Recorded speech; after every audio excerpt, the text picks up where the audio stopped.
when I look around this world, it made me think about a quote that Professor Tony Judd said, and I'm gonna say it right now. He said, "Something is profoundly wrong with the way we live today. Our excavated society, the thick mesh of social goods have been reduced to a minimum, with nothing except authority and obedience connecting citizens to the state. We have entered an age of insecurity, economic insecurity, physical insecurity, political insecurity. Insecurity breeds fear, fear of change, fear of decline, fear of strangers, and of an unfamiliar world.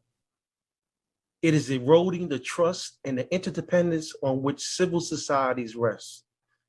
And that statement would be one that I would say would apply not only to the United States of America, but to this world, especially in this political climate which we find ourselves in, dealing with this infrastructure bill, dealing with COVID-19, dealing with elections, dealing with voting, all of these different things of that nature.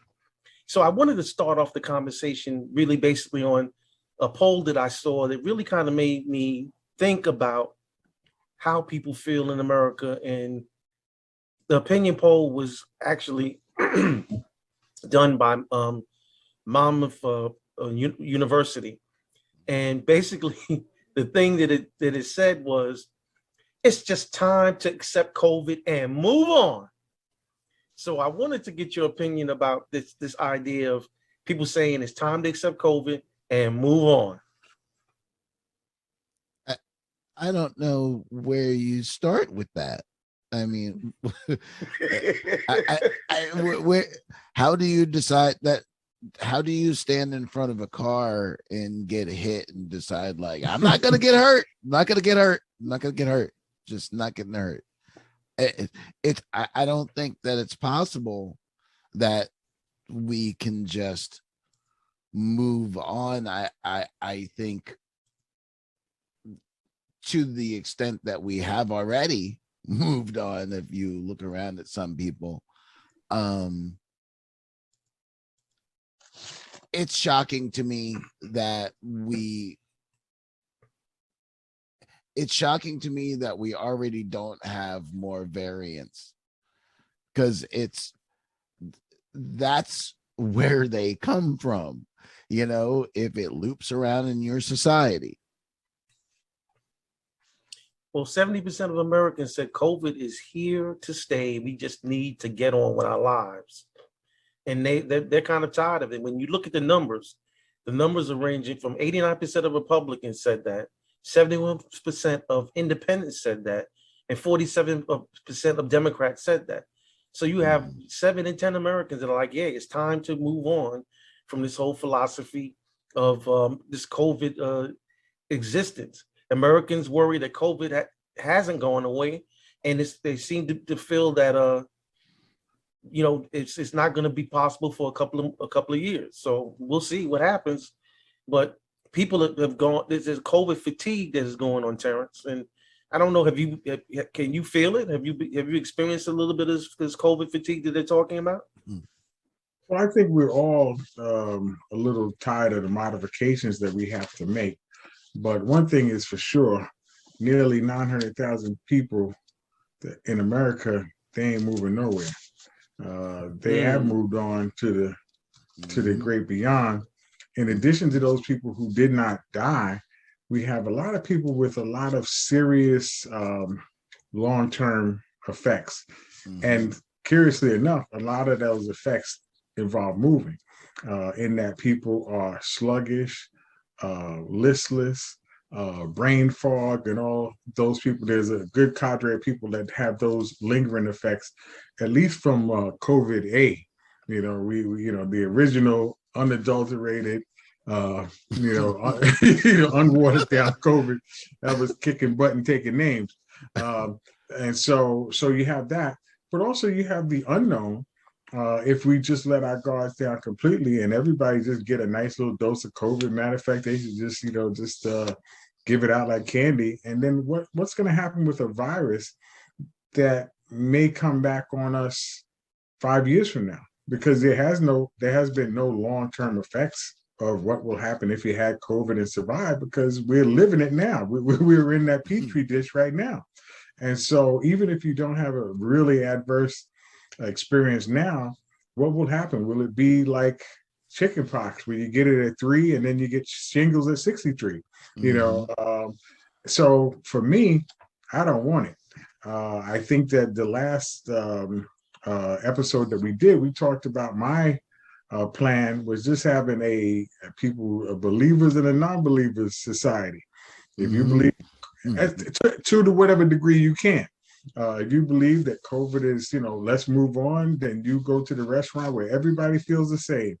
And like I said, you don't have to wear a mask, you don't have to wear pants, you don't have to wear shoes. You can wear, you go in there and do whatever you want to. However, there's a segment of society like myself that I think, to tell you the truth, the way it's spreading and the way each one seems to be more and more communicable, I think that it is probably inevitable that a large segment of society will be exposed to it to some degree and get it to some degree. Which version that it may be when it catches up to me or you is another story.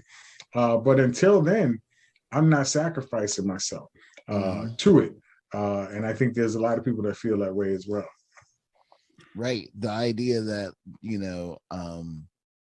as I said before, that Russian roulette notion of, hey, I'm going to ignore the science because I personally don't want to be put out in any way.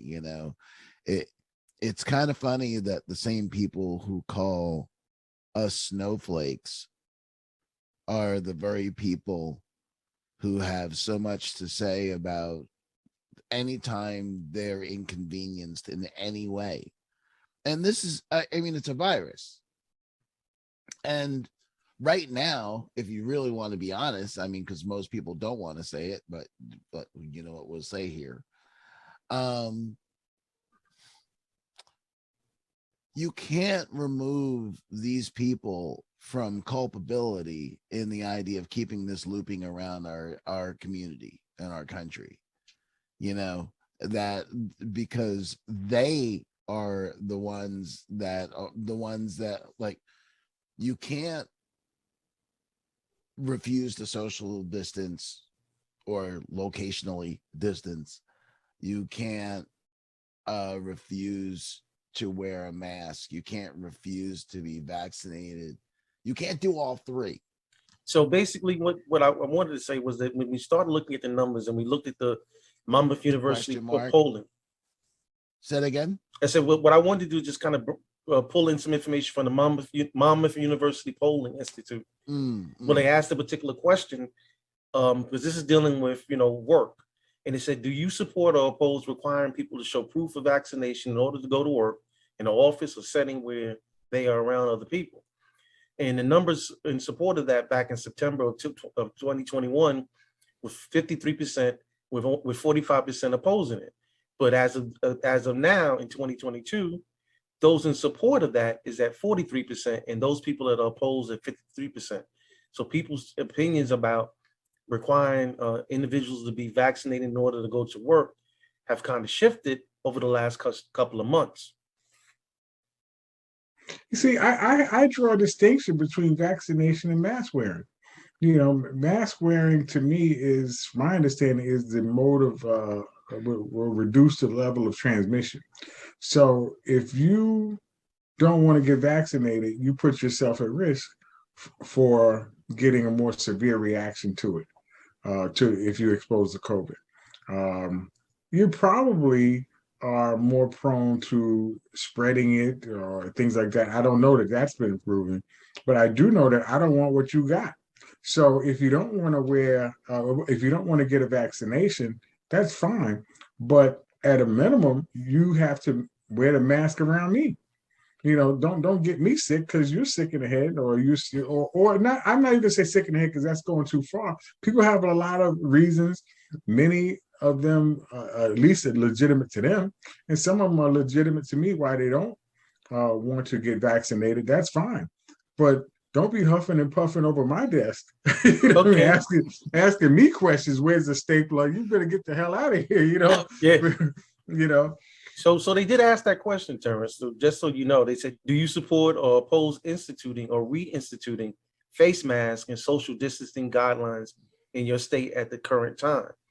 And when they looked at the numbers back in 2021, it was at 52% and in support of that. And then again, it still remains at 52%. So right now, Dow, Terrence is right. Most people are saying, yeah, you should, okay, if you're not taking the vaccine, at least put your damn mask on your face. Yeah, I mean, to me, there's I'm glad that Terrence drew that very distinction, because it's important that whether you're vaccinated or not is an irrelevant point to the idea of whether you should be wearing a mask in public settings.